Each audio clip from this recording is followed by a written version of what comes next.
El hospital olía a esterilidad y a miedo. Las 2 semanas pasadas entre sus paredes fueron una mancha borrosa de dolor y ansiedad, fundiéndose en una sola y torturante espera. Cada aliento era un esfuerzo, cada inyección penetraba hasta los huesos.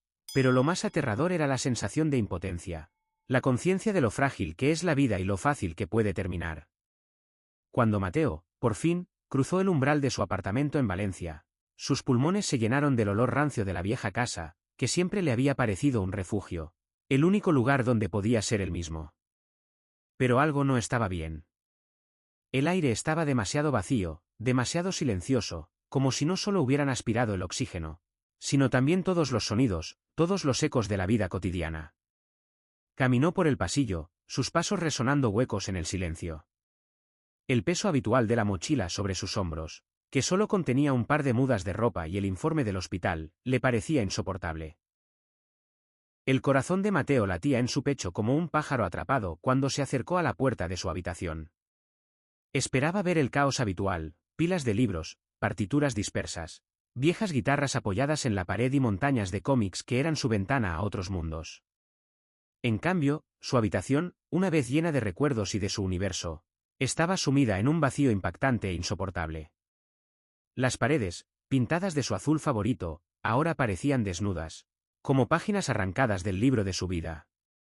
En el suelo, donde antes estaba su alfombra gastada, ahora solo se veían huellas de polvo, delineando los contornos de los muebles desaparecidos. Nada. Ni un solo libro, ni un solo disco, ni siquiera su vieja y maltratada guitarra, un regalo de su padre de hacía muchos años. Esa misma guitarra que había sido su único consuelo en los momentos más oscuros, su voz cuando las palabras se le atascaban en la garganta. Solo el vacío y los ecos de su propia respiración, que resonaban atronadores en ese silencio repentino. ¿Mamá? La voz de Mateo sonó ronca, extraña en ese silencio repentino. Salió al salón, donde en el sofá, brillantemente iluminada por la pantalla de un nuevo teléfono, estaba sentada su madre, Elena. Su rostro, normalmente tenso y cansado, estaba relajado, casi radiante bajo el resplandor azul que emanaba de la pantalla. En su mano sostenía un flamante y brillante iPhone de última generación. Era tan nuevo que desprendía un sutil aroma a plástico y electrónica, el olor de una felicidad ajena y desconocida. Elena levantó la vista, su mirada se deslizó sobre el rostro pálido y demacrado de su hijo, sus mejillas hundidas y las ojeras bajo sus ojos. Pero no había ni rastro de preocupación, ni alivio por su regreso. Solo una ligera irritación por haber sido interrumpida de su juego o su conversación. «Oh, ¿ya has vuelto?», dijo, sin apartar la vista de la pantalla, como si él fuera solo un obstáculo molesto pero insignificante. «¿Cómo te sientes?». Mateo no podía hablar. Las palabras se le atascaron en la garganta, convirtiéndose en un nudo amargo. Su mirada estaba fija en el teléfono, en ese símbolo de su indiferencia. Luego la desvió hacia la habitación vacía, hacia el polvo donde aún se veían las huellas de sus muebles, hacia el agujero abismal en su vida. ¿Dónde están mis cosas?», logró decir, sintiendo cómo se le cerraba la garganta y los pulmones se negaban a inhalar ese aire vacío. «¿Dónde está mi guitarra? ¿Mis libros?». Elena suspiró, como si él hubiera hecho la pregunta más absurda del mundo, como si fuera un niño pequeño que se queja por un juguete roto. Dejó el teléfono en el cojín de al lado, y este se encendió, iluminando su rostro con una luz fría e indiferente. «Ah, eso», hizo un gesto con la mano, como si espantara una mosca molesta. «Bueno, ocupaban demasiado espacio. Y acumulaban polvo. Pensé que ya no los necesitabas. Estabas en el hospital, quién sabe qué podría haber pasado». «¿Qué podría haber pasado?». Mateo sintió una ola de frío recorrer sus venas, seguida de una ira ardiente y abrasadora. «Estuve en el hospital, mamá. Casi muero. Luché por mi vida, ¿y tú vendiste todas mis cosas? ¿Mi mundo entero?». Elena se encogió de hombros, sus ojos volvieron a dirigirse al teléfono, como si fuera lo único que importaba. «Bueno, no todo. Solo lo que estaba viejo y no servía». «¿Quién quiere esa chatarra?». «Y el dinero era necesario. Muy necesario». «¿Para qué?». La voz de Mateo temblaba, con una mezcla de desesperación y furia. ¿Para qué, mamá? ¿Para comida? ¿Para medicinas? ¿Para qué? Ella levantó el teléfono, acarició su superficie lisa, como si fuera el tesoro más preciado. Bueno, para esto, claro.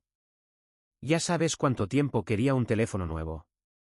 El mío viejo no funcionaba bien. Se colgaba todo el tiempo, la cámara era terrible. Y aquí se presentó una oportunidad. Salió rentable. El mundo de Mateo se redujo a un solo punto, la brillante pantalla en la mano de su madre. Esto no era solo una traición, era la confirmación de todo lo que siempre había sospechado. Pero se había negado a creer. Para ella, él no era un hijo, sino una carga, una fuente de recursos que podía usar a su antojo. Sus cosas, sus recuerdos, una parte de su alma, habían sido vendidas por un nuevo dispositivo. Por un trozo de plástico y metal. Tú, estás mal, susurró, sintiendo como las lágrimas le quemaban los ojos, pero no permitiría que salieran. No delante de ella. No le mostraría su debilidad. ¿Cómo pudiste? ¿Cómo pudiste hacerme esto? Elena frunció el ceño, su tono se volvió frío como el hielo. No te atrevas a hablarme así. Soy tu madre. Te crié, te alimenté, te vestí. Hice tanto por ti. ¿Y ahora me reclamas? ¿Crees que es fácil criar sola a un chico como tú? ¿Sin padre, sin apoyo? Esas palabras, dichas con tanta frialdad y desapego, dolieron más que cualquier agresión física. Mateo siempre se había sentido no deseado, una carga. Su padre se había ido cuando Mateo era muy pequeño, dejándolos solos. Elena nunca perdía la oportunidad de recordarle eso, su sacrificio, lo difícil que le había resultado. Ella le contaba constantemente cómo tenía que trabajar en 2 empleos para llegar a fin de mes, cómo se privaba de todo por él. Pero ahora, cuando él estaba tan vulnerable, cuando acababa de regresar del borde de la muerte, era insoportable. No era solo un recordatorio de sus sacrificios, era una justificación de su crueldad. Yo trabajaba, mamá. La voz de Mateo se quebró, convirtiéndose en un grito. Te daba casi todo mi sueldo. Ayudaba en casa. Nunca pedí nada extra. Intenté ser un buen hijo. ¿Y qué? Es tu deber. Cortó Elena, sus ojos brillando con una ira malévola. Yo te di la vida. Y esos juguetes tuyos, no valen nada. Solo ocupaban espacio. Mis juguetes, así llamó a su guitarra, con la que pasaba horas, escapando de la realidad, creando sus propios mundos. Sus libros, que habían sido sus únicos amigos en los momentos más oscuros, sus guías al mundo del conocimiento y la fantasía. Sus cómics, que eran su ventana a otros mundos, llenos de héroes y aventuras. Todo lo que tenía algún valor para él, para ella era basura, trastos que podían ser tirados o vendidos. Mateo se dio la vuelta, sintiendo como una ola asfixiante de desesperación lo envolvía. No podía quedarse allí. No podía respirar el mismo aire que una persona que lo había traicionado tan fácilmente, que había pisoteado sus sentimientos, su pasado. Salió del apartamento, sin llevarse nada más que el pijama del hospital con el que había llegado y un par de vaqueros que llevaba puestos.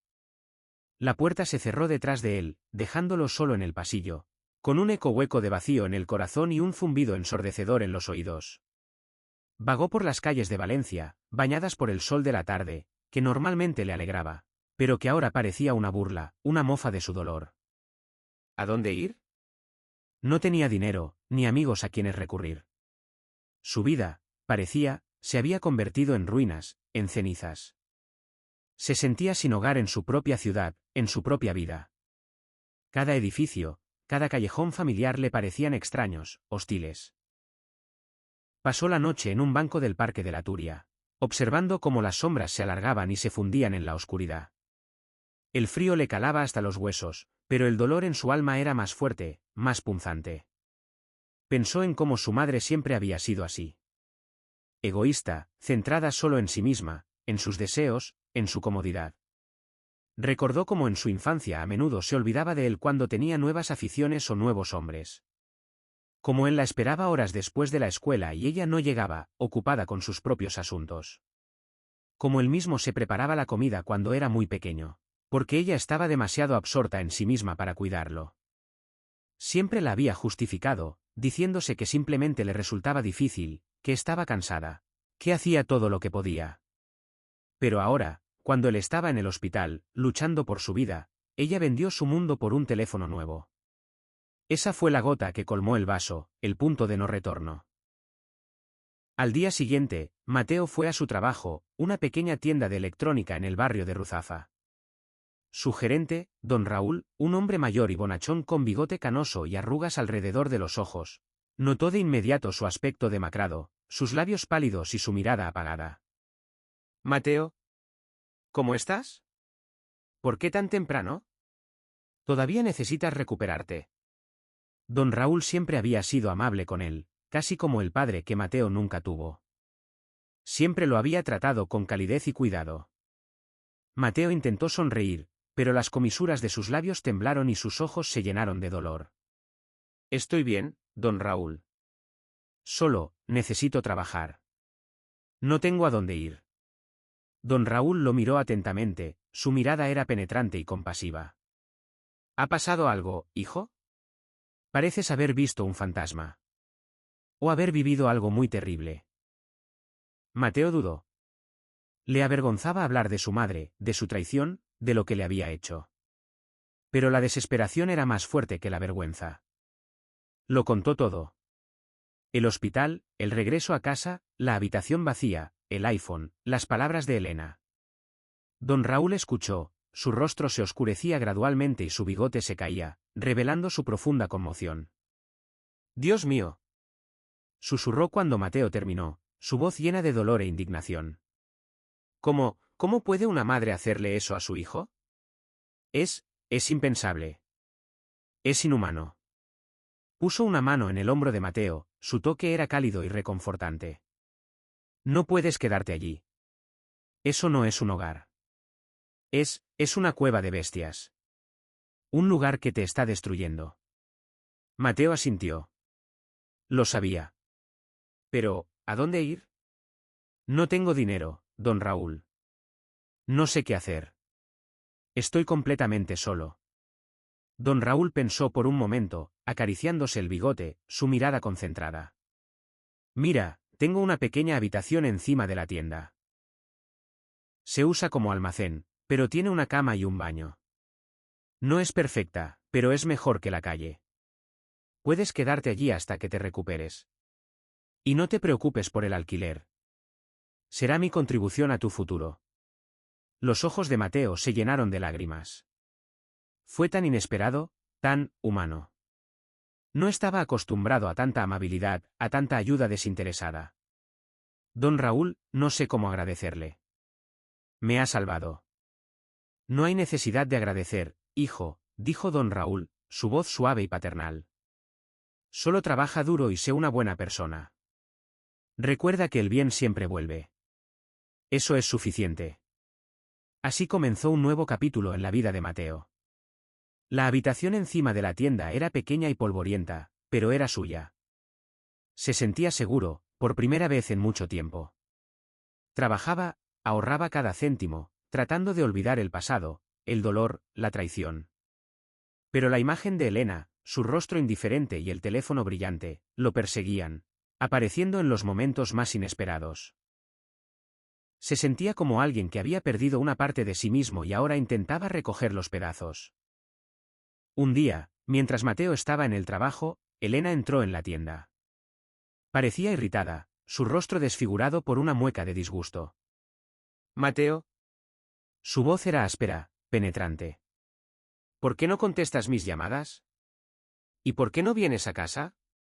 Estoy preocupada». Mateo apretó los puños, tratando de contener la ira que se le subía. «No tengo casa, mamá. Tú te encargaste de eso». Elena resopló, su mirada se deslizó por los estantes de electrónica, como si buscara algo más que pudiera vender. «No dramatices. No te eché. Te fuiste tú solo. Y de todos modos, necesito dinero.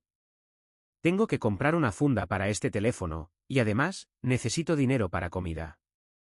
Soy tu madre». No tengo dinero para ti, mamá, interrumpió Mateo, su voz firme, sin rastro de duda. Ya no. El rostro de Elena se distorsionó de ira. Siempre había conseguido lo que quería, y una negativa era algo impensable para ella. Ah, sí. ¿Así que has decidido que ya eres mayor y puedes darme órdenes? Ya te enseñaré yo. Te arruinaré la vida. ¿Te arrepentirás de esto? Se dio la vuelta y salió de la tienda, sus pasos eran bruscos y llenos de malicia. Mateo se quedó de pie, temblando de rabia y miedo. Sabía que ella no se detendría. Siempre había sido así. Si no podía controlarlo, intentaba destruirlo, hacerle daño, hacerlo sufrir. Unos días después, Mateo recibió una carta. Era una notificación del banco de que su cuenta había sido bloqueada por pagos atrasados. Sabía que era obra de Elena. Probablemente había usado sus datos para sacar un préstamo o algo así, para vengarse de él. Su corazón se encogió. Apenas había empezado a recuperarse, y ella ya lo estaba arrastrando de nuevo al fango, al pantano de la desesperación. Don Raúl le ayudó a arreglar lo del banco. Resultó que Elena realmente había intentado acceder a sus ahorros, pero, afortunadamente, no lo había logrado. Sin embargo, había conseguido bloquear su antigua cuenta, a la que ella tenía acceso. Fue una advertencia, una señal clara de que no se rendiría. Tienes que tener mucho cuidado, Mateo, dijo don Raúl, mirándolo con preocupación. Ella no se detendrá. Intentará hacerte daño. Mateo lo entendía. Se sentía acorralado, como un animal perseguido. No quería ir a la policía, al fin y al cabo, era su madre. Sería demasiado difícil, demasiado doloroso. Pero, ¿cómo protegerse de la persona que una vez fue la más cercana a él? Una tarde, cuando Mateo regresaba del trabajo, vio a Elena sentada en un banco cerca de la tienda. Lo estaba esperando. Su rostro estaba pálido y sus ojos rojos, hinchados por las lágrimas. Parecía, rota, perdida. Mateo, susurró ella cuando él se acercó, su voz era débil y temblorosa. Me siento muy mal. No tengo dinero. No puedo pagar el alquiler. Me van a desalojar. Mateo la miró. Vio sus lágrimas, pero en su corazón no había ni lástima ni compasión. Solo cansancio, un cansancio profundo y abrumador. Había visto esas lágrimas, esas manipulaciones, tantas veces. Sabía que era solo otro juego, otro intento de hacerle sentir culpable. ¿Y tu teléfono nuevo, mamá? Preguntó, su voz era plana, sin emociones, como una piedra fría. Elena se estremeció, como si él la hubiera golpeado. Eso no importa. Yo, me equivoqué. No debí vender tus cosas. Perdóname, hijo. Fui tan tonta. Estaba desesperada. Mateo guardó silencio. Sabía que era mentira. No se arrepentía de lo que había hecho. Solo se arrepentía de que ahora ella estuviera mal, de que su comodidad estuviera en peligro. No tengo nada que darte, mamá, dijo. No tengo nada. Tú misma te encargaste de eso. Elena levantó los ojos hacia él, llenos de desesperación, pero en ellos brilló también una sombra de su antigua malicia. Pero eres mi hijo. No puedes abandonarme. Estás obligado a ayudarme. Tú me abandonaste a mí, mamá, dijo Mateo, y en su voz resonó tanto dolor, tanta profundidad de sufrimiento, que Elena se estremeció, retrocediendo. Me abandonaste cuando estuve en el hospital. Vendiste todo lo que tenía. Vendiste mis recuerdos. Vendiste mi alma. Me vendiste por un teléfono nuevo. Se dio la vuelta y se dirigió a la puerta de la tienda. Elena le gritó desde atrás, su voz sonaba cada vez más desesperada, convirtiéndose en un llanto histérico, pero Mateo no se volvió. Entró en la tienda, cerró la puerta tras de sí y se apoyó en ella, sintiendo como su corazón se desgarraba. Era el final. El final de su relación. Definitivo e irrevocable. Pasaron varios meses. Mateo siguió viviendo encima de la tienda, trabajando duro. Se compró una guitarra nueva, sencilla, pero suya, y cada noche pasaba horas con ella, extrayendo nuevas melodías de las cuerdas, que eran su voz, su forma de sanar. Empezó a ir a clases de español para mejorar sus habilidades e ingresar en la universidad, para obtener una educación que le abriría nuevas puertas. Empezó a construir una nueva vida, ladrillo a ladrillo, cimiento a cimiento. Don Raúl se convirtió en un verdadero padre para él. Le enseñó no solo sobre el trabajo, sino también sobre la vida, la sabiduría, la paciencia. Estuvo a su lado cuando Mateo lo pasaba mal, cuando se sentía solo, cuando lo alcanzaban las sombras del pasado. Fue su apoyo, su mentor. Un día, mientras Mateo estaba sentado en su habitación, practicando una nueva melodía en la guitarra, oyó un golpe en la puerta. Era don Raúl. Su rostro estaba serio, incluso un poco agitado. Mateo, dijo, su voz inusualmente baja. Acabo de recibir una llamada. Tu padre. Ricardo, te está buscando. Quiere verte. El corazón de Mateo dio un vuelco. Su padre biológico, Ricardo, que había desaparecido de su vida hacía muchos años, dejando solo vacío y preguntas. Nunca lo había conocido. Para él, era solo una sombra, una ausencia, un doloroso recordatorio de haber sido abandonado. ¿Él quiere verme? Preguntó Mateo, sintiendo una extraña y mezclada emoción. Miedo a lo desconocido, curiosidad, esperanza de obtener respuestas, pero también el temor de que fuera otro dolor. Sí, asintió don Raúl. Dijo que tiene algo importante para ti. Algo que debe entregarte. Mateo no sabía qué pensar. ¿Qué podría querer de él un hombre que había ignorado su existencia durante tantos años? Podría ser cualquier cosa. Tal vez quería algo, como Elena. O tal vez era una oportunidad para saber la verdad sobre su pasado, sobre por qué se fue, sobre quién era él realmente. Miró su nueva guitarra, los libros que había comprado, su pequeño pero acogedor rincón. Estaba en camino hacia una nueva vida. ¿Debería abrir la puerta a un pasado que le había causado tanto dolor? ¿O era una oportunidad para algo nuevo, algo que podría llenar el vacío en su corazón, darle la parte que le faltaba de sí mismo? Mateo respiró hondo. No sabía qué le depararía este encuentro. Pero sabía una cosa, ya no era el niño que su madre podía quebrar. Era más fuerte. Estaba listo para lo que la vida le trajera. Estaba listo para enfrentar cualquier desafío. Estaba listo para el próximo capítulo.